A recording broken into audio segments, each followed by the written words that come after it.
नमस्कार। आप देख रहे हैं क्राइम गाथा, जहां हम आपके लिए लाते हैं सच्ची घटनाओं पर आधारित रोमांचक क्राइम कहानियां। 4 मार्च 2021 जयपुर के फुलेरा का हिरनोदा गांव। देर रात करीब 2:30 बजे अचानक गांव में एक घर से जोर जायर से महिला के रोने की आवाज आ रही थी। ये घर दिनेश वर्मा का था। यहाँ दिनेश पत्नी हेमलता उर्फ हेमा और 2 बच्चों के साथ रहते थे। बेटी की उम्र 5 और बेटे की उम्र 3 साल थी। दिनेश की शादी करीब 7 साल पहले हुई थी। हेमा के रोने चीखने की आवाज सुनकर घर के दूसरे हिस्सों में रह रहे लोगों की नींद टूटी। हेमा की सास, चाचा ससुर का परिवार और आसपास के लोग वहां पहुंचे। दरवाजा बंद था। अंदर हेमा चीख चिल्ला रही थी। परिवार वालों ने दरवाजा खटखटाया।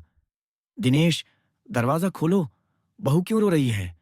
ये सुनकर हेमा ने रोते बिलखते कमरे की चिटकनी गिराकर दरवाजा खोला। दरवाजा खुलते ही अंदर का मंजर देख हर कोई सन्न रह गया। दिनेश की खून से लथपथ लाश बेड पर पड़ी थी। गला कटा हुआ था। चारों तरफ खून ही खून था। हेमा ने सबसे कहा, इन्होंने अपने आप को मार लिया, हमें बर्बाद कर दिया। मैं सो रही थी, इसी दौरान इन्होंने खुद का गला काटकर खुदकुशी कर लिया। मेरी नींद खुली तो ये इसी तरह लहूलुहान पड्डे थे। हे भगवान, इन्होंने ये क्या कर लिया? अब मेरा और बच्चों का क्या होगा? कुछ लोग हेमा को संभालने लगे। परिवार वाले कमरे के अंदर गए तो देखा कि दिनेश की लाश के पास बेड पर खून से सना एक चाकू पड़ा था। आशंका हुई कि शायद उसी से गला काटकर उसने सुसाइड कर लिया होगा। उसी समय फुलेरा थाने को सूचना दी गई। तत्कालीन Phulera SHO Ranjit Singh police team के साथ हिरनोदा स्थित दिनेश वर्मा के घर पहुंच गए। रणजीत सिंह ने घटनास्थल पर बेड, दिनेश की लाश और चाकू की जांच की। उन्होंने घटनास्थल का बारीकी से मौका मुआयना किया तो दिनेश की सुसाइड की कहानी पर शक हुआ। दिनेश और हेमा की शादी 7 साल पहले हुई थी। एसएचओ रणजीत को शुरुआत में हेमा की कहानी पर शक हुआ, लेकिन वे पुख्ता तौर पर कुछ नहीं बोल रहे थे। जब मौके से कोई ठोस एविडेंस नहीं मिला, तो उन्होंने घटना की सूचना उच्चाधिकारियों को दी। दूदू के तत्कालीन एडिशनल एसपी ज्ञान प्रकाश नवल, सीओ सांभर कीर्ति सिंह, सांभर एसएचओ हवा सिंह घटनास्थल पर पहुंचे। मौके पर एफएसएल टीम, एमओबी और डॉग स्क्वाड को भी बुला लिया गया। पुलिस अधिकारियों ने घटनास्थल का निरीक्षण किया। एफएसएल एवं एमओबी टीम ने सबूत जुटाए। साइबर टीम को भी घटनास्थल पर बुलाया था। हेमलता के कहने के कारण उसके घर का हर शख्स इस घटना को सुसाइड मान रहा था। दूसरी ओर हेमलता की कहानी गले नहीं उतर रही थी। एक बात और पुलिस को खटक रही थी कि दिनेश के गले पर घाव की गहराई काफी ज्यादा थी। पुलिस का मानना था कि कोई आदमी जब अपने ऊपर वार करता है तो इतनी ताकत से नहीं कर सकता। गला काटने में इतना गहरा घाव तभी हो सकता है जब वार किसी और ने किया हो। दिनेश के हाथ भी कुछ अलग कहानी कह रहे थे। दिनेश के हाथों पर मामूली सा खून लगा हुआ था। पुलिस का मानना था कि यदि कोई व्यक्ति अपने हाथ से अपना गला काटता तो खून का फव्वारा निकलता और उसके हाथ पूरे के पूरे खून से सने होते। पुलिस और एफएसएल टीम ने देखा कि दिनेश का गला कटा हुआ था, लेकिन उसके बिस्तर पर सिलवटें नहीं थीं। ऐसे में शक हुआ कि यदि वहीं पर गला काटा होता तो दिनेश दर्द से छटपटाता। ऐसे में संभव ही नहीं है कि बेडशीट वैसी की वैसी बिछी रहती। इसी बेड पर हेमा के पति दिनेश की लाश मिली थी। पुलिस ने हेमलता से पूछताछ की। पुलिस के सामने भी हेमलता ने वही कहानी दोहराई। पुलिस का उसकी कहानी पर विश्वास नहीं था, लेकिन मौके की नजाकत को समझते हुए शव को पोस्टमार्टम के लिए फुलेरा हॉस्पिटल में भेज दिया गया। इसके बाद पुलिस टीम ने हेमलता के साथ अन्य परिजनों पर नजर रखना शुरू कर दिया। इस बीच पुलिस की नजर एक शख्स पर पड़ी जो दिनेश के घर में और घर के आसपास लगातार मंडरा रहा था। पुलिस को इस शख्स की एक्टिविटी संदिग्ध लग रही थी। ऐसे में संबंधित युवक के बारे में पुलिस ने जानकारी जुटानी शुरू कर दी। पड़ताल में पता चला कि वो दिनेश, मृतक के रिश्ते का भाई योगेश है। वो कार्रवाई के दौरान पुलिस अधिकारियों के इर्द गिर्द मंडरा रहा था। हालांकि योगेश पुलिस से कोई बात नहीं कर रहा था। पुलिस को ऐसा लगने लगा था कि योगेश पुलिस पर ही नजर रख रहा है। ऐसे में योगेश पर पुलिस की पूरी नजर थी। पुलिस जांच में सामने आया कि गांव हिरनोदा के रहने वाले दिनेश वर्मा की शादी करीब 7 साल पहले हेमलता उर्फ हेमा से हुई थी। दिनेश 2 बच्चों का पिता बना। घर के खर्चे बढ़ गए, लेकिन दिनेश की कहीं नौकरी नहीं लगी, तो वह दूसरे काम करके परिवार का पालन पोषण करने लगा। हेमलता प्रतियोगी परीक्षा की तैयारी कर रही थी। उसके पड़ोस में रहने वाला 26 वर्षीय योगेश वर्मा भी प्रतियोगी परीक्षा की तैयारी कर रहा था। योगेश रिश्ते में हेमलता का देवर लगता था। दोनों प्रतियोगी परीक्षा की तैयारी साथ कर रहे थे। इस दौरान पढ़ाई को लेकर दोनों नोट्स वगैरह भी शेयर करते थे। दिनेश सुबह काम के लिए घर से निकल जाता था, शाम को ही लौटता था। हेमा अपने दोनों बच्चों के साथ पूरे दिन घर में अकेली रहती थी। योगेश रिश्ते में हेमलता का देवर लगता था। दोनों प्रतियोगी परीक्षा की तैयारी साथ कर रहे थे। दिनेश की गैर मौजूदगी में भी उसके घर आता था योगेश। योगेश अक्सर दिनेश की गैर मौजूदगी में हेमलता के पास आकर प्रतियोगी परीक्षा की तैयारी करने लगा। प्रतियोगी परीक्षा होती तब भी दोनों साथ ही जाते थे। दोनों में देवर भाभी का रिश्ता था। ऐसे में हंसी ठिठोली भी होती थी। हेमा की सास अपने छोटे बेटे के पास सटे मकान में रहती थी। दिनेश की मौत के बाद सास सहित परिवार में कोई भी योगेश पर अंगुली नहीं उठा रहा था। इसके बावजूद पुलिस हेमलता की बात पर विश्वास नहीं कर रही थी।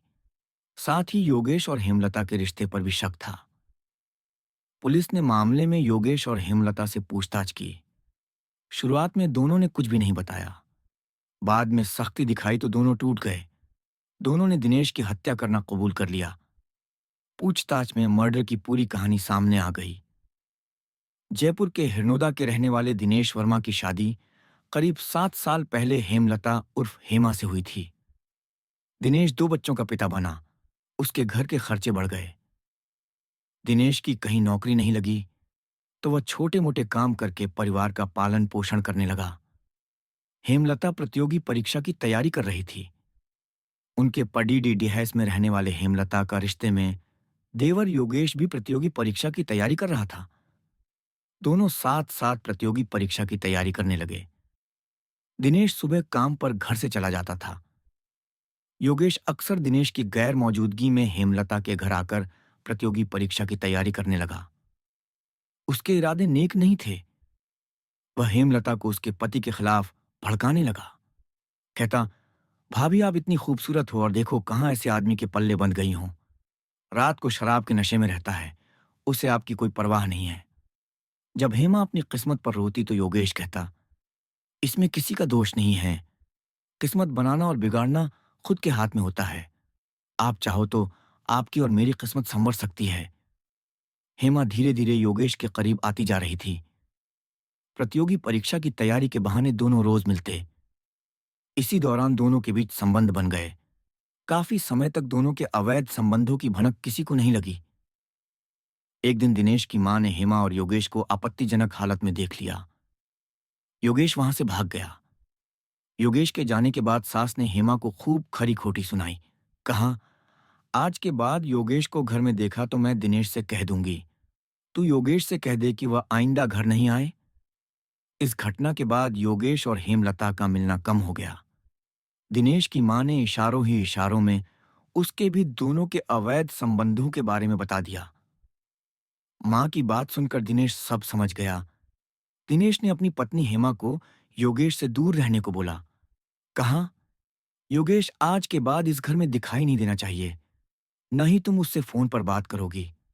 प्रतियोगी परीक्षा की तैयारी की कोई जरूरी नहीं। इसके बाद थोड़े दिन तक हेमा व योगेश दूर रहे। हेमा ने फोन करके योगेश को बता दिया था कि उनके अवैध संबंधों की पोल खुल गई है। वह कुछ दिनों तक दूर ही रहे। एक दिन सास ठाणी में किसी के घर गई तो हेमा ने फोन करके योगेश को घर बुला लिया। हेमा से मिलकर योगेश घर के बाहर निकला तो सामने से दिनेश आता दिखा। योगेश वहां से भाग लिया। दिनेश ने भी योगेश को देख लिया था। वह घर आया और गुस्से में हेमलता को आवाज दी। पति की आवाज सुनकर हेमलता अंदर तक कांप गई। उसे आभास हो गया कि दिनेश ने योगेश को देख लिया है। दिनेश बोला, जब मैंने मना किया था तो योगेश घर क्यों आया था? दिनेश काफी गुस्से में था। उसने हेमलता को धमकाया, योगेश फिर यहां दिखाई दिया तो दोनों के लिए ठीक नहीं होगा। आखिरी बार कह रहा हूं कि सुधर जाओ। ये बात दिनेश की हत्या से 1 महीने पहले की थी। हेमा ने अगले दिन मौका पाकर फोन किया और सारी बात बता दी। हेमा ने कहा, योगेश, अगर तुम मुझे प्यार करते हो तो दिनेश को रास्ते से हटाना होगा, वरना मुझे भूल जाओ। योगेश बोला, मैं तुम्हें हरगिज नहीं भुला सकता। उसके बाद हेमलता और योगेश ने दिनेश के मर्डर की साजिश रची। साजिश के तहत दिनेश की हत्या करके उसे आत्महत्या का रूप देना था। 1 महीने से दोनों मौके की ताक में थे। 3 मार्च 2021 को योगेश बाजार से 2 चाकू खरीद लाया। एक तेज धार वाला था और दूसरा सब्जी काटने वाला छोटा चाकू था। उसने ये चाकू हेमलता के घर में छिपा दिए। 4 मार्च की शाम दिनेश ने शराब पी। इसके बाद उसने खाना खाया और सो गया। हेमा ने फोन करके योगेश को बता दिया कि दिनेश शराब पीकर सो गया है। रात करीब 1 बजे योगेश छिपता हुआ दिनेश के घर आया। हेमा ने कमरे का दरवाजा खोला। योगेश ने हेमा से चाकू लिया और दबे पांव चलकर दिनेश के बेड के पास पहुंच गया। योगेश सोते हुए दिनेश की छाती पर बैठा। उसके दोनों हाथ अपने पैरों से दबा दिए।